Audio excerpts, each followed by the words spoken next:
Hello everyone, welcome to the Curious Photos channel. In this video, I am going to be showing some rare photos from the Warsaw Uprising of 1944, the uprising that lasted 63 long days but is still remembered today. This photo shows the Victoria Hotel on Jasna Street. The hotel was in insurgent hands within the first hour of the uprising and soon became their headquarters. This photo shows a machine gun crew on the balcony of a townhouse on Alej Jerozolimski, probably defending against German tanks. This photo shows a Polish partisan with a Błyskawica submachine gun and a radio. This photo shows a Polish partisan from a company of the Gustav Battalion throwing a grenade towards German positions. This photo shows a Polish partisan in a shooting position, defending their positions. This photo shows a Polish partisan of the Basta Battalion on the move. This photo shows a Polish partisan on the first day of the uprising. This photo shows a Polish partisan reading an insurgent newspaper, probably discussing battle plans or listening to the news. This photo shows a Polish sniper on a rooftop overlooking the Uwingalecki Cemetery in Warsaw, the 2nd of August 1944. He must have been watching the Germans below him. This photo shows a street kitchen on Czakiego Street. In the background, we can see two insurgents aiming their guns at the enemy. This photo shows a wounded civilian. This photo shows a street kitchen on Czakiego Street. In the background, we can see two insurgents aiming their guns at the enemy. This photo shows a wounded civilian. This photo shows a wounded Polish partisan heading to Krasiewicz Square to escape from the old town via the sewers. This photo shows a young girl collecting water. She looks so innocent. Collecting water for her family, probably without a worrying in the world. This photo shows a German POW having his head shaved in the PKO building. German POWs were often kept in the PKO building, which stood in the very heart of the financial district of occupied Warsaw. Insurgents would frequently use the building as a headquarters for various units and departments. This photo shows an insurgent patrol in Czerniakow. This photo shows Boy Scouts delivering insurgent newspapers in the Pałków district. This photo shows cameramen filming on Marszałkowska Street. In the background, we can see people hiding behind a barricade as the Germans bombed the street. This photo shows checking for German snipers on Alej Jerozolimski. This photo shows children will still play at soldiers even in the most terrible of circumstances.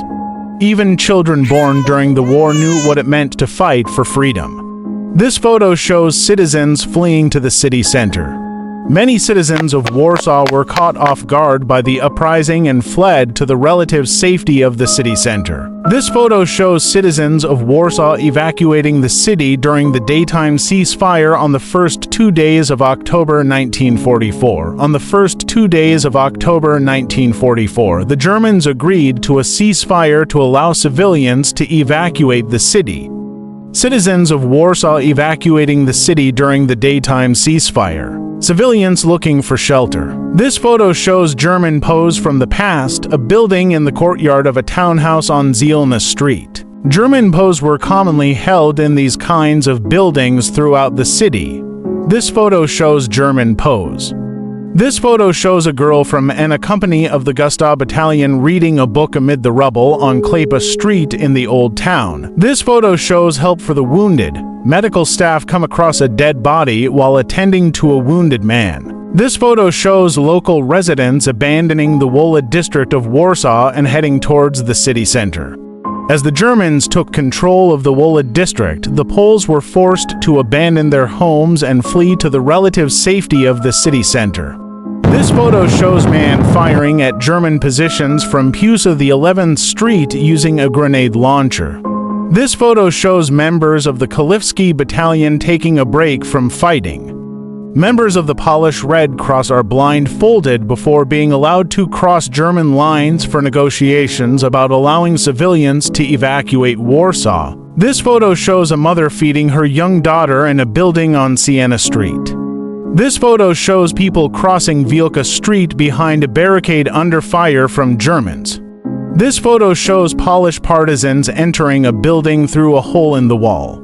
This photo shows Polish partisans exchanging fire with the Germans on Miodow Street.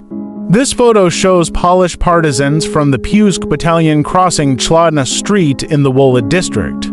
This photo shows Polish partisans in position behind a barricade on Mazowiecka Street. This photo shows Polish partisans in shooting position behind a barricade. This photo shows Polish partisans of the Krobryta group. This photo shows Polish partisans of the Costa Company on patrol at the crossroads of Sienkiewicz Street and Marszałkowska Street. The men were constantly on the lookout for trouble. This photo shows Polish partisans preparing to leave Warsaw. They left the city through a sewer tunnel dug under the city walls. This photo shows Polish partisans reading a German propaganda leaflet urging them to surrender. This photo shows residents of the Wola district being herded into a local church, Dwight Wojciech, prior to being evacuated from Warsaw. This photo shows residents of the Wola district being marched down Wolska Street after being expelled from their homes. This photo shows people on Nyadekich Street. These people were among the last civilians remaining in central Warsaw. This photo shows the forced expulsion of Warsaw's civilian population after the capitulation. Families walk through the street holding all their belongings with them. This photo shows the Prudential Building. The Prudential Building was Warsaw's tallest skyscraper and was hit by approximately 1,000 artillery shells during the uprising. It remained standing until the end. This photo shows the wedding of a couple of the Kalivsky Battalion in a temporary chapel at 11 Maniashki Street. They were probably cooking meals for the fighters of the Home Army.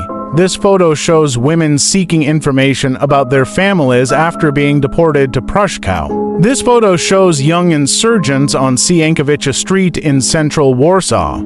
This photo shows young insurgents playing chess on streets. This photo shows a Polish partisan surrendering his gun. I wonder why he had to surrender his weapon. If you like it, give it a like, share it with your friends, and subscribe so you don't miss another episode with interesting rare photos. Thank you.